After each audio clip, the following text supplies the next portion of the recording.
Good morning, dear students. Today we will study chapter number 2 of science, that is acid, bases and salt. In the first chapter we have studied how different types of chemical reactions are. Then these chemical reactions are used in various chemical processes. Now in this chapter we will study about what are the acids. Acid क्या है, base क्या है और salt क्या है, उसके बारे में हम स्टडी करेंगे. Now acid. So what is acid? Acids are sour taste. Acid का टेस्ट कैसा होता है? सॉर मीन्स खट्टा टेस्ट होता है. वो ऐसे सब्सटेंस है जिनका टेस्ट खट्टा होता है.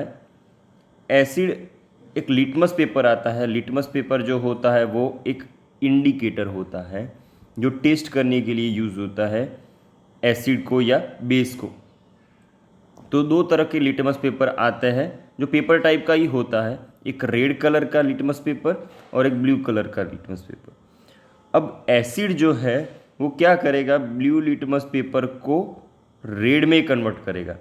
एसिड जो है वो कौन सा लिटमस पेपर, ब्लू जो होता है उसमें, उसको किस में कन्वर्ट करेगा? रेड में. कौन? Acid. So acid will convert blue litmus paper into red. और अगर रेड लिटमस पेपर है तो वो रेड का रेड ही रहेगा. अगर रेड लिटमस पेपर को हम एसिड में डालेंगे तो वो लिटमस पेपर रेड का रेड ही रहेगा, उसमें कोई कलर चेंज नहीं होगा. तो अगर आपको लिटमस पेपर से दो सॉल्यूशन दिए हो, मीन्स एक बीकर में अगर एसिड हो और एक में बेस हो, और आप आइडेंटिफाई नहीं कर सकते देख के कि ये एसिड है या बेस है, और आपको इंडिकेटर दिए हैं लिटमस पेपर के फॉर्म में, तो आपको दो लिटमस पेपर दिए हैं ब्लू एंड रेड, और आपको आइडेंटिफाई करना है कि कौन सा एसिड है या कौन सा बेस है. और उन दोनों में से, एसिड और बेस में से अगर आपको एसिड को आइडेंटिफाई करना है तो आप क्या करोगे? दोनों ही सॉल्यूशन के अंदर आप ब्लू लिटमस पेपर डालोगे. अगर ब्लू लिटमस पेपर रेड में कन्वर्ट हो गया किसी भी एक सॉल्यूशन में तो वो एसिड है, और अगर ब्लू लिटमस पेपर ब्लू ही रह गया, उसका कलर चेंज नहीं हुआ, ब्लू का ब्लू रहेगा, तो वो बेस है. सिमिलरली अगर आप रेड लिटमस पेपर लेते हो और उसको दो सॉल्यूशन में डालते हो और रेड लिटमस पेपर रेड ही रहता है तो वो एसिड है, और अगर रेड लिटमस पेपर ब्लू होता है तो वो बेस है. सो क्लियर हो गया? एसिड क्या करता है? ब्लू लिटमस पेपर को रेड में कन्वर्ट करता है, और बेस जो होता है वो रेड लिटमस पेपर को ब्लू में कन्वर्ट करता है. बेस के अंदर ब्लू लिटमस पेपर ब्लू रहता है, एसिड के अंदर रेड लिटमस पेपर रेड रहता है. ये क्लियर हो गई बात? ओके. अब एसिड में कौन से आयन्स होते हैं? तो एसिड के अंदर हाइड्रोनियम मीन्स H+ आयन होते हैं. कौन से आयन होते हैं? H+. एक्विशियस सॉल्यूशन में वो H+ आयन होते हैं. अब एक्चुअल में H+ बोलो या H3O+ बोलो, उससे कोई फ़र्क नहीं पड़ेगा. क्यों? क्योंकि अगर पानी में हम एसिड डालते हैं तो पानी का फॉर्मूला है H2O, और एसिड के अंदर होते हैं H+ आयन. तो ये दोनों कंबाइन होके कौन सा आयन बनेगा? H3O+. This is the hydronium ion. H3O+ is the hydronium ion. So clear हो गया कि एसिड में कौन से आयन होते हैं? H+ या H3O+. अगर अकेला एसिड है, एसिड का सॉल्यूबल फॉर्म नहीं है, वाटर में अगर सॉल्यूशन नहीं बनाया गया है एसिड का, तो उसके अंदर सिर्फ और सिर्फ H+ आयन होंगे. और अगर एसिड को वाटर के अंदर डाला जाए तो उसमें जो आयन बनेंगे वो H3O+ बनेंगे. और ये जो आयन होते हैं H3O+ हाइड्रोनियम आयन, उसकी जितनी कॉन्सेंट्रेशन ज़्यादा उतना एसिड स्ट्रॉन्ग होगा. जितने हाइड्रोनियम आयन या H+ आयन ज़्यादा, जितने हाइड्रोनियम आयन या H+ आयन ज़्यादा होंगे एसिड में, उतना सॉल्यूशन स्ट्रॉन्ग होगा, मीन्स उतना एसिड स्ट्रॉन्ग होगा. और जितने हाइड्रोनियम आयन कम उतना एसिड वीक होगा। अब पहले तो कैटेगराइज कर लेते हैं कि स्ट्रॉन्ग एसिड क्या है और वीक एसिड क्या है। तो स्ट्रॉन्ग एसिड बेसिकली तीन है। फर्स्ट है HCl, सेकंड है H2SO4 एंड थर्ड है HNO3।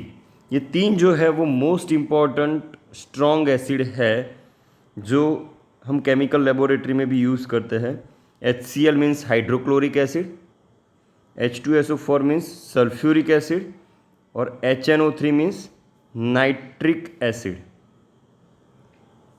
Clear? HCl means hydrochloric acid, H2SO4 means sulphuric acid और HNO3 मीन्स नाइट्रिक एसिड। तो ये स्ट्रॉन्ग एसिड है। अब वीक एसिड में जो है वो CH3COOH, वो फॉर्मूला है वीक एसिड का। इसका नाम क्या है ये एसिड का? CH3COOH। इसका नाम है एसेटिक एसिड। क्या नाम है? एसेटिक एसिड, या इसको कार्बोक्सिलिक एसिड भी बोलते हैं, क्योंकि उसमें ये वाला जो ग्रुप है वो क्या है, कौन सा ग्रुप है? Carboxylic group. इसके बारे में आप चैप्टर नंबर 4 में स्टडी करेंगे, डिफरेंट काइंड ऑफ ग्रुप्स। जो कार्बन एंड कंपाउंड वाला चैप्टर है उसमें आप स्टडी करेंगे कि ये क्या है। तो स्ट्रॉन्ग एसिड, वीक एसिड में फर्स्ट कौन सा? CH3COOH, उसका नाम क्या है? एसेटिक एसिड, या उसको कार्बोक्सिलिक एसिड भी बोलते हैं। दूसरा है ऑक्जेलिक एसिड और तीसरा है लैक्टिक एसिड। तो ये तीन जो एसिड है वो वीक एसिड है। तो आपको अगर कैटेगराइज करने को बोले कि स्ट्रॉन्ग एसिड और वीक एसिड को डिफ्रेंशिएट कीजिए, आपको सारे मिक्सिंग के फॉर्म में दिए होंगे सारे एसिड स्ट्रॉन्ग एंड वीक, उसमें से आपको सेपरेट करना है स्ट्रॉन्ग एंड वीक एसिड को। तो ये तीन जो है वो स्ट्रॉन्ग एसिड है और ये तीन वीक एसिड है। क्लियर?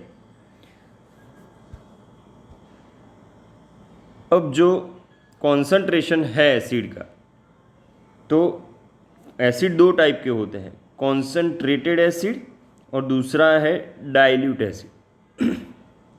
कॉन्सेंट्रेटेड एसिड किसको बोलेंगे? जिसमें एसिड की अमाउंट ज़्यादा हो, एसिड की मात्रा अगर ज़्यादा हो और पानी की मात्रा कम हो, less amount of water and more amount of acid. Acid ज़्यादा, वाटर कम, दैट इज कॉन्सेंट्रेटेड एसिड।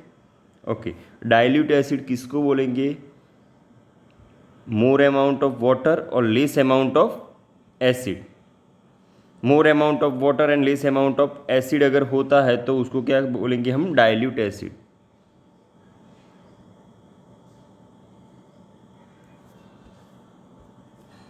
तो यहाँ पे क्लियर है, डाइल्यूट एसिड में more amount of water, less amount of acid. तो एसिड की मात्रा अगर कम होती है तो ऐसे एसिड को हम क्या कहेंगे? एसिड की अगर अमाउंट कम है और पानी की अमाउंट ज़्यादा है तो उसको हम डाइल्यूटेड एसिड बोलेंगे। और अगर एसिड का अमाउंट ज़्यादा है और पानी की अमाउंट कम है तो ऐसे एसिड को हम कॉन्सेंट्रेटेड एसिड बोलेंगे। कॉन्सेंट्रेटेड एसिड स्ट्रॉन्ग होता है क्योंकि उसमें एसिड की अमाउंट ज़्यादा होती है। डाइल्यूट एसिड जो होता है वो थोड़ा स्मूथ होता है या थोड़ा वीक होता है क्योंकि उसमें पानी ज़्यादा होता है। अब दूसरी बारी आती है बेसिस की। बेसिस क्या है? तो बेसिस को हम स्टडी करते हैं। So these are the substance which are bitter in taste and soapy in touch. Test में कैसे होते हैं? बीटर मीन्स कड़वे होते हैं बेस, और अगर उसको टच किया जाए तो सोप जैसा नेचर होता है, थोड़ा स्मूथ सोपी नेचर के होते हैं टच में। ओके, और टेस्ट में कैसे होते हैं? बीटर होते हैं। सो beater in taste and soapy in touch. और वो क्या करते हैं हमने पहले ही बता दिया, अगर उसको इंडिकेट मीन्स उसको चेक करना है कि बेस है या एसिड है, तो बेस है वो कैसे पता चलेगा? उसमें अगर रेड लिटमस पेपर डालोगे तो वो रेड लिटमस पेपर को किस में कन्वर्ट करेगा, ब्लू में करेगा। तो रेड लिटमस पेपर जो है उसको ब्लू में कौन कन्वर्ट करता है, बेस। और ब्लू लिटमस पेपर अगर उसमें डालोगे तो ब्लू का ब्लू ही रहेगा, कोई कलर चेंज नहीं होगा। उसमें कौन सा आयन होता है, OH माइनस। OH आयन को क्या बोलते हैं, ये OH माइनस आयन जो कौन से आयन है, पॉली एटमिक आयन है, जो चैप्टर नंबर 3 में आते थे, स्टैंडर्ड 9 में। तो पॉली एटमिक आयन जो है वो OH माइनस को हाइड्रोक्साइड आयन भी बोलते हैं, हाइड्रोक्साइड आयन। अब स्ट्रॉन्ग बेस कौन कौन से है, तो स्ट्रॉन्ग बेस में एक है NaOH means sodium hydroxide. OH ion है इसलिए नाम हाइड्रोक्साइड है, और Na है इसलिए sodium. So sodium hydroxide KOH में कौन कौन सा है, पोटेशियम है एंड हाइड्रोक्साइड आयन है। पोटेशियम है एंड हाइड्रोक्साइड आयन है, इसलिए उसका नाम है पोटेशियम हाइड्रोक्साइड। ये कौन सा बेस है, कैल्शियम हाइड्रोक्साइड, क्योंकि आगे कौन सा है, कैल्शियम, और कौन सा आयन है, हाइड्रोक्साइड आयन, तो कैल्शियम हाइड्रोक्साइड। तो 3 जो बेस है वो स्ट्रॉन्ग बेस है। और वीक बेस में NH4OH है, NH4OH एमोनियम हाइड्रोक्साइड, ये 2 आयन का बना है। एमोनियम हाइड्रोक्साइड जो है उसमें 2 आयन कौन से हैं, एक तो NH4 है जिसका आयन है प्लस, और हाइड्रोक्साइड आयन है OH माइनस। ये दोनों कंबाइन होके NH4OH बनेगा। Clear, okay.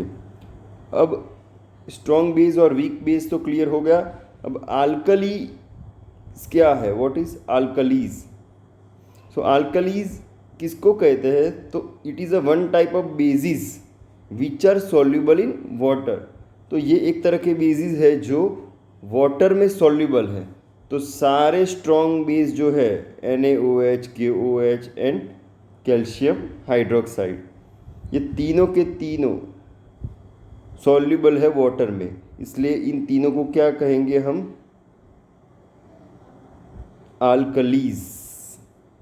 क्लियर, आल्कलीज कौन से बेस है, it is the type, these are the bases which are soluble in water. Now we will study about the salt. Salt क्या है, salt are the compounds formed from reaction of acid and base. salt किससे बनते हैं, acid और base के बीच में reaction होने के बाद बनते हैं। तो सॉल्ट का जो फॉर्मूला है, सॉल्ट के एग्जाम्पल जो है वो कौन कौन से हैं, एक है NaCl और एक है KCl, और दूसरे भी ऐसे बहुत सारे सॉल्ट होते हैं। तो जिस मेटल का सॉल्ट हो वही उसके अकॉर्डिंगली नाम होता है। जो भी मेटल हो, NaCl में कौन सा मेटल है, Na है, तो ये Na का सॉल्ट है, मीन्स मेटल सॉल्ट। इसको मेटल सॉल्ट भी बोलते हैं, सॉल्ट ही बोलो या मेटल सॉल्ट बोलो, तो नाम जैसा है उसके अकॉर्डिंगली होगा। तो सोडियम है उसमें, तो sodium chloride, KCl means potassium chloride. तो ये NaCl कैसे बनता है, तो हमने बोल रहा पहले कि ये सॉल्ट क्या है, salt are the compounds formed from the reaction with acid and base. Acid और बेस के बीच में रिएक्शन होने से सॉल्ट बनते हैं। तो अब कौन सा एसिड, तो मान लो कि अगर हमें NaCl फॉर्म करना है, NaCl मीन्स सॉल्ट ही है ना वो हमारा, सोडियम क्लोराइड जो है वो सॉल्ट का फॉर्मूला है।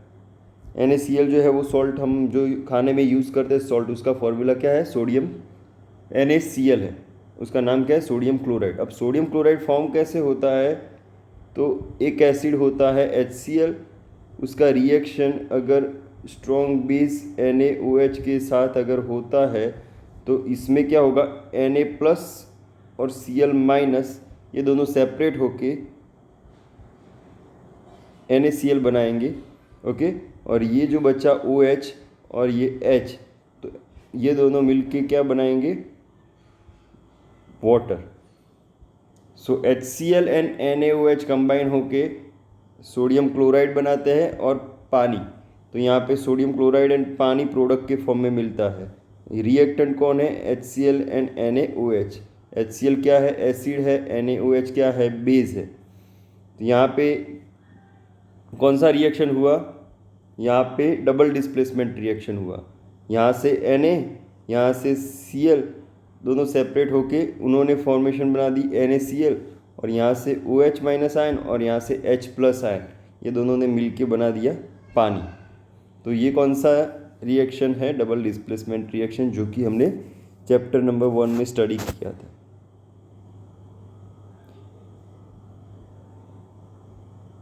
अब indicators, now we will study about the indicators. So indicators है क्या? सो indicators are the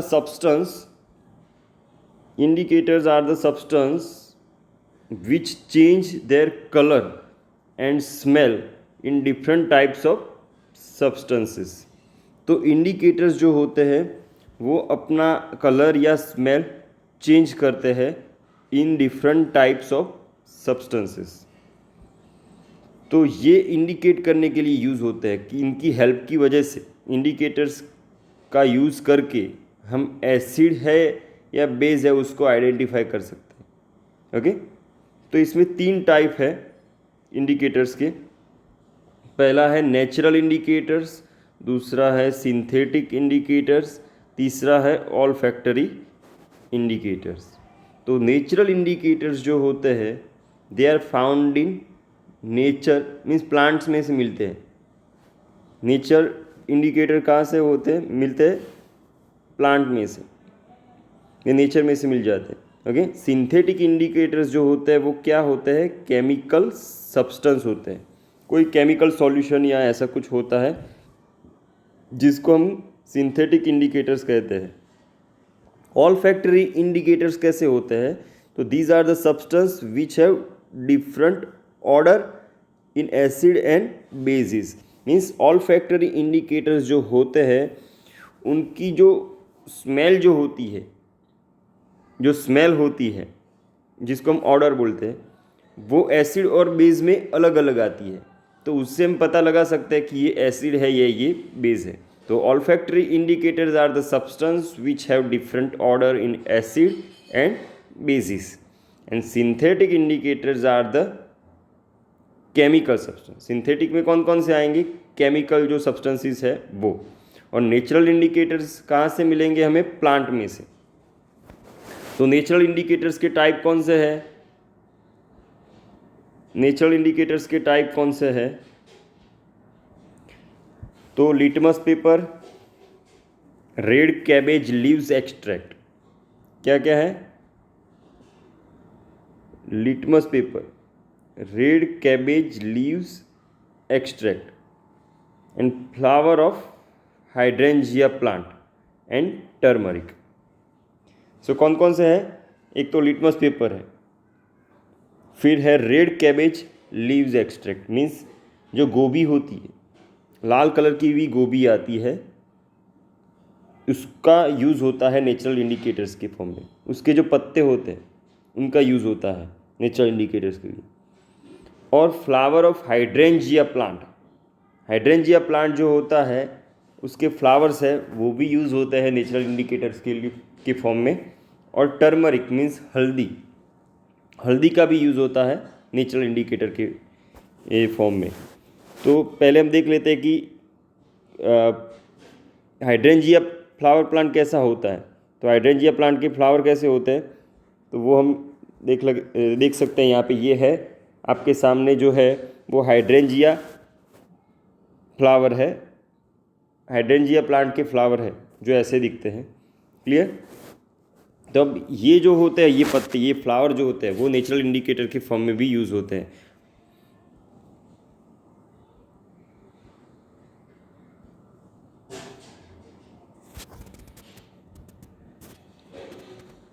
okay, so hydrangea plant समझ में आ गया, टर्मरिक समझ में आ गया, हल्दी।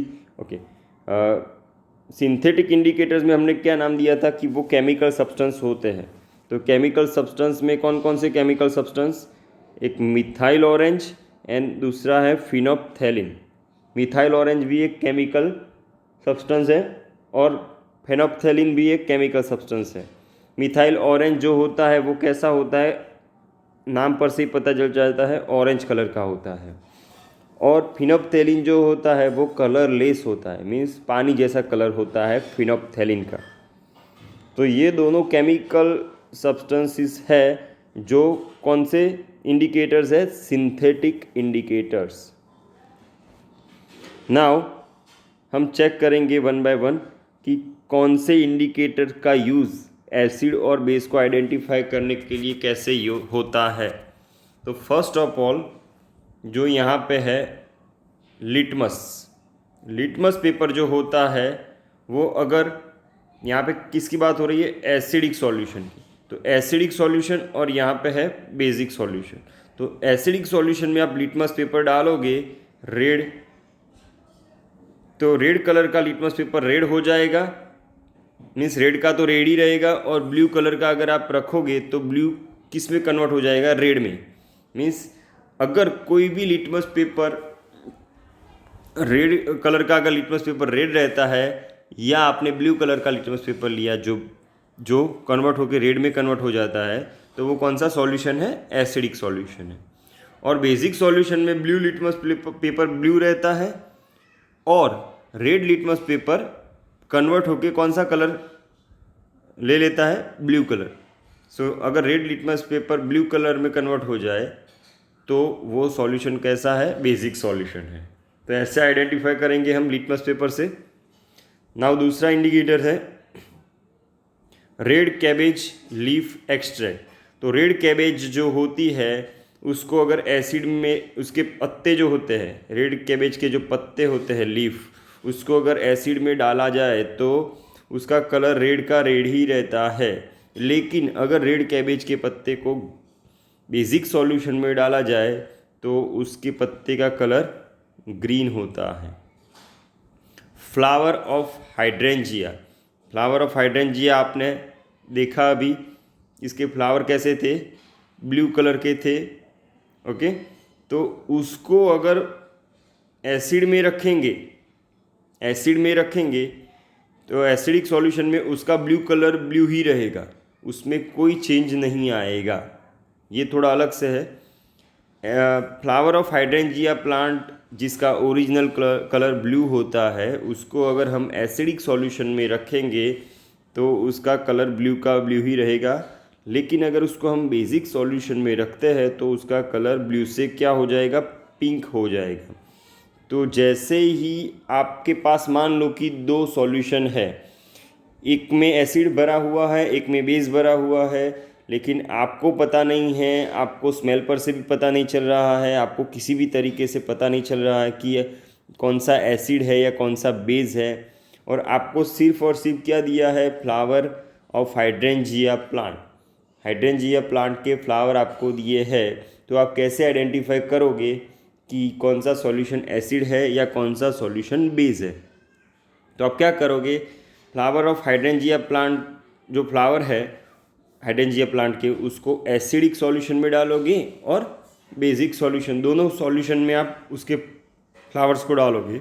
और अगर वो फ्लावर्स का कलर ब्लू ओरिजिनली होता है, ब्लू, अगर ब्लू का ब्लू रहता है जिस सॉल्यूशन में, तो आपको वो पता चल जाएगा कि वो सॉल्यूशन कैसा है, एसिडिक सॉल्यूशन है। और अगर ब्लू कलर के फ्लावर अगर पिंक हो जाए तो आपको पता चल जाएगा कि वो बेसिक सॉल्यूशन है। सिमिलरली अगर हल्दी को हम दोनों सॉल्यूशन में रखते हैं तो हल्दी अगर एसिडिक सॉल्यूशन में रहेगी तो उसके कलर में कोई चेंज नहीं आएगा। लेकिन अगर हल्दी को हम बेसिक सॉल्यूशन में रखते हैं तो उसका कलर हो जाएगा रेड। तो मैं मान लो कि आपको कोई वेसल है, उसमें मैं आपको रैंडमली मुझे पता है कि मैंने बेस दिया है, मैं आपको बेस दे देता हूँ और बेस का सॉल्यूशन दे देता हूँ, लेकिन आपको पता नहीं है कि वो एसिड है या बेस है। तो आपको सिर्फ और सिर्फ क्या दिया है, हल्दी दी है, टर्मरिक दी है।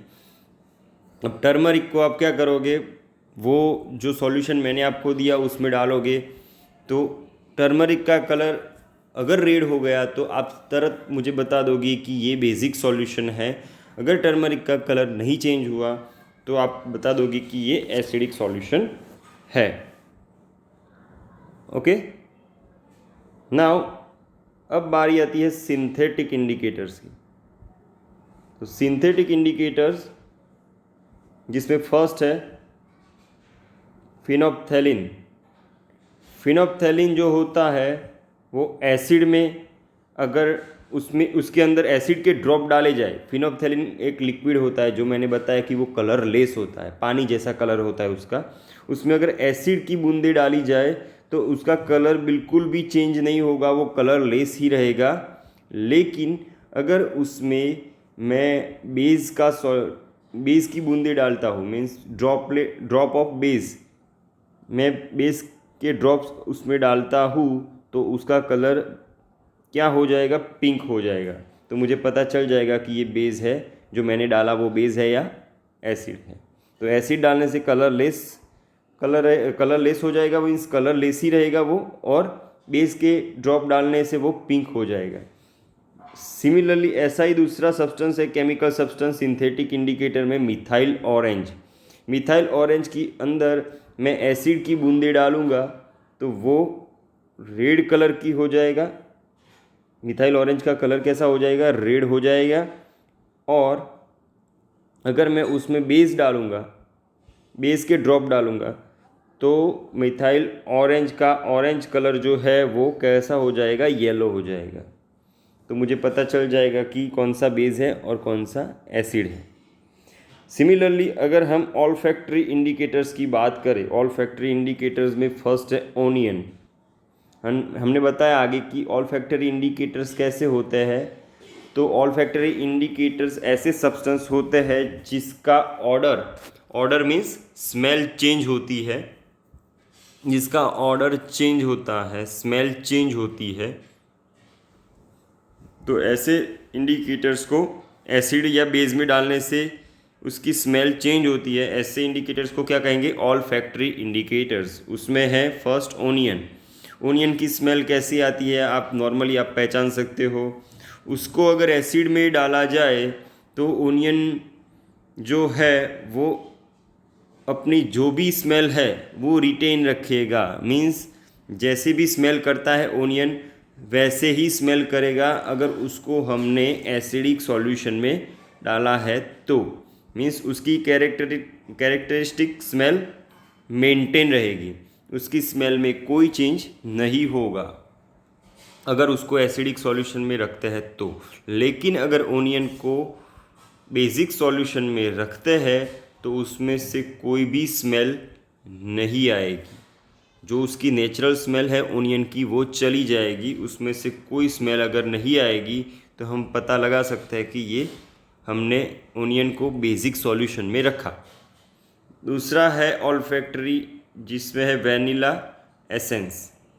वैनिला एसेंस जो होता है उसकी जो नेचुरल स्मेल होती है वो एसिड सॉल्यूशन में क्या रहेगी, रिटेन रहेगी मतलब जैसी स्मेल उसकी ओरिजिनली होती है वैसी ही रहेगी, कोई चेंज नहीं होगा। लेकिन अगर उसको बेस में रखते हैं तो उसकी जो स्मेल है ओरिजिनल नेचुरल स्मेल वो चली जाएगी, नो स्मेल। अगर वो स्मेल नहीं करता है वैनिला एसेंस तो समझ लो कि ये उसको हमने बेसिक सॉल्यूशन में रखा है। थर्ड है क्लोव ऑयल। क्लोव ऑयल की जो ओरिजिनल स्मेल होती है वो रिटेन रहती है, स्मेल मीन्स कोई स्मेल चेंज नहीं होती है अगर उसको एसिड सॉल्यूशन में रखे तो। लेकिन अगर उसको बेस में रखते हैं तो उसकी जो स्मेल होती है वो चली जाती है, मीन्स वो अपनी स्मेल ओरिजिनल स्मेल जो होता है वो लूज़ कर देता है। तो आपको 3 ऑल्फैक्टरी इंडिकेटर्स यहाँ पे आपने देखे, onion, vanilla essence, clove oil. इन तीनों को अगर आप एसिड में रखोगे तो सब तीनों के तीनों अपनी जो स्मेल है वो मेंटेन रखेंगे, चेंज नहीं होगा। लेकिन अगर उसको बेस में रखेंगे तो वो उनकी ओरिजिनल जो स्मेल है वो चली जाएगी। तो ऐसे हमने 3 इंडिकेटर्स के बारे में पढ़ा। नेचुरल इंडिकेटर्स जिसमें litmus paper, turmeric, flower of hydrangea plant, red cabbage flower extract, ये सारे नेचुरल इंडिकेटर्स थे जो प्लांट में से मिलते हैं। सिंथेटिक इंडिकेटर्स में हमने दो केमिकल सब्सटेंस स्टडी किए, एक है मिथाइल ऑरेंज और दूसरा है फिनोप्थेलिन। मिथाइल ऑरेंज ऑरेंज कलर का होता है और फिनोप्थेलिन कलरलेस होता है। तीसरा हमने स्टडी किया ऑल्फैक्टरी इंडिकेटर्स। ऑल्फैक्टरी इंडिकेटर्स की स्मेल चेंज होती है उसको एसिड या बेसिक सॉल्यूशन में रखने से। ओके, तो यहाँ तक हमने इंडिकेटर स्टडी कर लिए, कौन से स्ट्रॉन्ग एसिड है, कौन से वीक एसिड है, कौन से स्ट्रॉन्ग बेस है, कौन से वीक बेस है, सॉल्ट कैसे बनता है, वो सब हमने स्टडी अभी किया। नाउ अब हम केमिकल प्रॉपर्टीज़ देखेंगे। अब तक तो हमने फिजिकल प्रॉपर्टीज़ देखी, मीन्स अपीयरेंस में या स्मेल में वो एसिड कैसा होता है। अब केमिकल प्रॉपर्टीज़ देखेंगे हम सारे एसिड और बेस की। तो एसिड जो होते हैं उसकी केमिकल प्रॉपर्टीज़, तो उसमें पहले तो एसिड जो होता है वो अगर मेटल के साथ रिएक्शन करता है, एसिड को किसी भी मेटल को अगर एसिड में रखेंगे, कोई भी मेटल हो, एल्यूमिनियम हो, सोडियम हो या कोई भी मेटल हो, उसको हम एसिड में रखेंगे तो वो जनरली क्या बनाएगा, उस मेटल का सॉल्ट बनाएगा। क्या बनाएगा? मेटल का सॉल्ट। जो भी मेटल रखा है उसका सॉल्ट बनेगा। जैसे कि अगर हम सोडियम रखते हैं एसिड के अंदर, तो सोडियम रखने से सोडियम का सॉल्ट बनेगा जिसको हम NaCl कहेंगे। अगर हम एल्यूमिनियम रखते हैं तो एल्यूमिनियम का सॉल्ट बनेगा जिसको हम AlCl3 कहते हैं, एल्यूमिनियम क्लोराइड। अगर हम मैग्नीशियम मेटल को रखेंगे तो मैग्नीशियम का सॉल्ट बनेगा MgCl2। तो ऐसे ही हम किसी भी मेटल को अगर एसिड में रखते हैं तो हमें क्या मिलेगा? सॉल्ट मिलेगा और हाइड्रोजन गैस इवॉल्व होगी। उसका हमने यहाँ पे एक एग्जांपल लिया है कि एसिड है HCl, हाइड्रोक्लोरिक एसिड, उसके अंदर हम जिंक डालते हैं। जिंक क्या है? एक मेटल है। जिंक मेटल डालने से मेटल का सॉल्ट बनेगा। तो यहाँ पे कौन से मेटल का सॉल्ट बना? जिंक मेटल का सॉल्ट बना, जिसका फॉर्मूला है ZnCl2।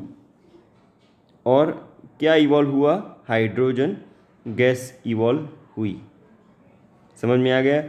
तो एसिड और मेटल का रिएक्शन क्या देता है? जनरली सॉल्ट देता है उस मेटल का, जो भी मेटल है उसका सॉल्ट देता है और हाइड्रोजन गैस देता है। बेस जो होते हैं, बेस वो मेटल के साथ अगर रिएक्ट करे तो मेटल को अगर बेसिक सॉल्यूशन में रखा जाए तो भी क्या बनेगा? मेटल का सॉल्ट बनेगा और क्या इवॉल्व होगा? हाइड्रोजन गैस इवॉल्व होगी। तो उसका भी यहाँ पे एग्जांपल दिया है। ये है बेस सोडियम हाइड्रोक्साइड NaOH। उसमें कौन सा मेटल हमने रखा? जिंक मेटल रखा। तो हमें उस मेटल का सॉल्ट मिला Na2ZnO2। और क्या इवॉल्व हुआ? हाइड्रोजन गैस इवॉल्व हुई। तो Na2ZnO2 क्या है? सोडियम जिंकेट है। उसका नाम क्या है? Sodium zincate. Na2ZnO2 Na2ZnO2 जो है वो सोडियम जिंकेट है। वो कौन से मेटल का सॉल्ट है? कौन से मेटल का सॉल्ट है? जिंक मेटल का। तो Na2ZnO2, तो वो सॉल्ट सॉल्यूशन फॉर्म हुआ। तो दोनों के जनरल फॉर्मूला सेम ही है, जिसमें क्या होता है कि अगर एसिड का मेटल के साथ रिएक्शन होता है तो उसमें भी क्या बनता है? सॉल्ट एंड हाइड्रोजन गैस बनता है जनरली। और बेस का अगर रिएक्शन होता है मेटल के साथ तो उसमें भी बनता है salt and hydrogen gas. Okay, अब ये जो हाइड्रोजन गैस है वो रिलीज़ होगी। उसको अगर हमें टेस्ट करना है, क्योंकि हमें देख के तो पता नहीं चलेगा कि ये हाइड्रोजन गैस निकल रही है, या स्मेल से भी पता नहीं चलेगा। तो उसको हमें अगर टेस्ट करना है कि कौन सी गैस निकल रही है, तो उसके लिए हम क्या करेंगे? हम बर्निंग कैंडल जो होती है, बर्निंग कैंडल, उसको गैस के नज़दीक ले जाएंगे, गैस बबल के नज़दीक। तो ये जो गैस है वो बर्स्ट करेगी, क्या करेगी, बर्स्ट करेगी विथ पॉप साउंड।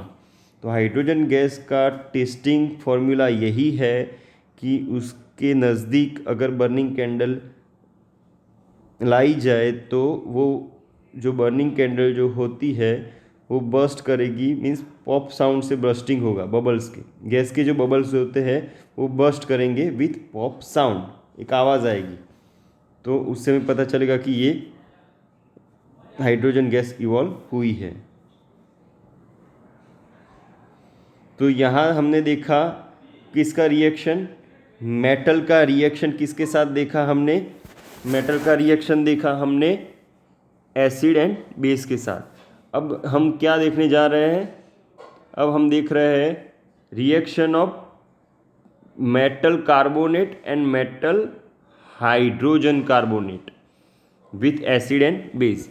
तो पहले तो आपको ये समझना ज़रूरी है कि कार्बोनेट आयन कौन सा है और हाइड्रोजन कार्बोनेट आयन कौन सा है।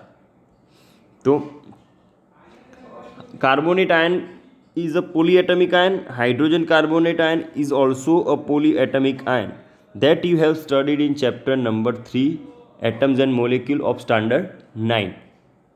वो एक टेबल था पोलीएटमिक आयन वाला चैप्टर 9 में बुक के अंदर, स्टैंडर्ड 9 में चैप्टर नंबर 3 में वो एक टेबल था जिसमें पोलीएटमिक आयन्स थे सारे। उसमें से एक आयन है कार्बोनेट आयन। कार्बोनेट आयन का फॉर्मूला क्या है, CO3 माइनस या प्लस होगा, माइनस NaCO3 कार्बोनेट आयन है और दूसरा है HCO3। CO3 जो है उसका फॉर्मूला ऐसा है -2 और HCO3 है उसके ऊपर कौन सा आयन होता है, माइनस। तो ये जो है वो कार्बोनेट आयन है, ये जो है वो हाइड्रोजन कार्बोनेट, क्योंकि यहाँ पे हाइड्रोजन भी है और कार्बोनेट भी है इसलिए हाइड्रोजन कार्बोनेट, और यहाँ पे अकेला कार्बोनेट है। तो आपका रिएक्शन यहाँ पे आपको स्टडी करना है एसिड का एंड बेस का मेटल कार्बोनेट के साथ। किसी भी मेटल का कार्बोनेट हो उसके अकॉर्डिंगली नाम बन जाता है, या किसी भी मेटल का हाइड्रोजन कार्बोनेट हो तो उसके अकॉर्डिंगली उसका नाम बनता है। तो इन दोनों के साथ एसिड बेस क्या रिएक्शन करते हैं वो हम देखते हैं यहाँ पे। तो पहले है एसिड, मेटल का कार्बोनेट या तो मेटल का हाइड्रोजन कार्बोनेट, ओके। वो अगर रिएक्शन करेंगे तो हमें प्रोडक्ट के फॉर्म में क्या मिलेगा, सॉल्ट मिलेगा, कार्बन डाइऑक्साइड मिलेगी और पानी मिलेगा। तो ये 3 प्रोडक्ट है हमारी, ओके। एसिड अगर metal carbonate and metal hydrogen carbonate के साथ रिएक्शन करता है तो हमें प्रोडक्ट के फॉर्म में क्या देता है, सॉल्ट देता है, कार्बन डाइऑक्साइड देता है एंड पानी देता है। दूसरा, तो उसके एग्जाम्पल हम लेते हैं, एक एग्जाम्पल लेते हैं मेटल कार्बोनेट का और दूसरा एग्जाम्पल लेते हैं मेटल हाइड्रोजन कार्बोनेट का। तो यहाँ पे जो एसिड है HCl, उसका रिएक्शन हुआ मेटल कार्बोनेट। यहाँ पे कौन से मेटल का कार्बोनेट है, Na2CO3, दैट मीन्स सोडियम का कार्बोनेट। तो इसका नाम क्या है, सोडियम कार्बोनेट। Na2CO3 किसका कार्बोनेट है, सोडियम का। तो उसका नाम जो हुआ वो क्या है, सोडियम कार्बोनेट। तो सोडियम कार्बोनेट का फॉर्मूला Na2CO3, उसके साथ रिएक्शन होने के बाद हमें क्या मिलेगा, सॉल्ट। तो यहाँ पे हमें सॉल्ट मिला, कौन से मेटल का सॉल्ट मिला, सोडियम का। और दूसरा प्रोडक्ट है कार्बन डाइऑक्साइड और तीसरा है पानी। सिमिलरली सेम रिएक्शन, उसको बैलेंस करना है, इस इक्वेशन को बैलेंस कर देना अपने आप से। अब दूसरा इक्वेशन है HCl एसिड, उसका रिएक्शन NaHCO3 के साथ। NaHCO3 क्या है, NaHCO3 hydrogen carbonate, sodium hydrogen carbonate, और Na2CO3 में सोडियम कार्बोनेट। तो ये सोडियम कार्बोनेट है Na2CO3, NaHCO3 sodium hydrogen carbonate है।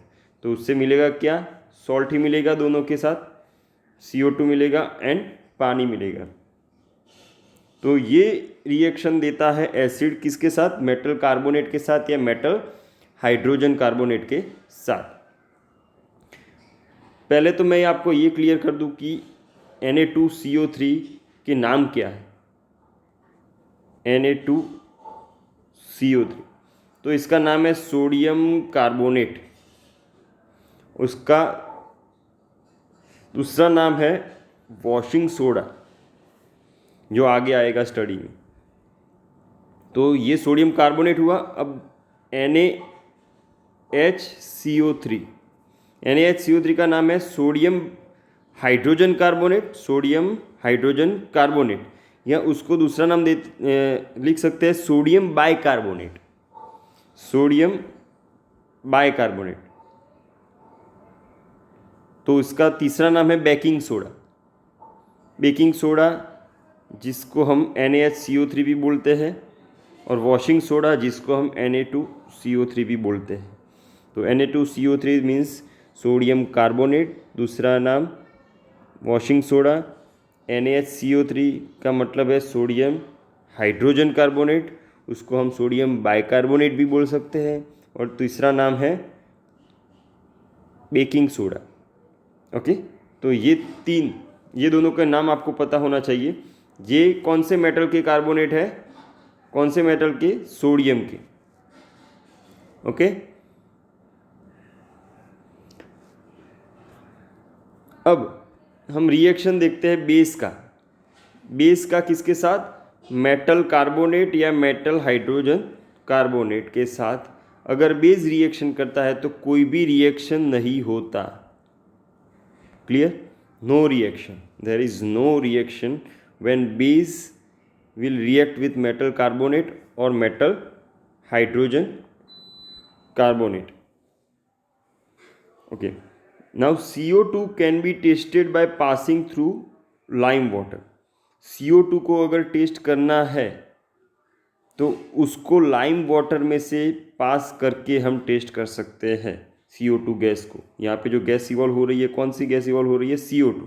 तो उसको हम आइडेंटिफाई कैसे करेंगे, जैसे कि हमने आगे वाले रिएक्शन में आइडेंटिफाई किया था कि वहाँ पे हाइड्रोजन गैस इवॉल्व हो रही थी, तो उसको आइडेंटिफाई हमने कैसे किया था, उसके नज़दीक हम बर्निंग कैंडल ले गए थे, जिससे हाइड्रोजन के जो बबल थे वो बर्स्ट होने लगे थे विथ पॉप साउंड।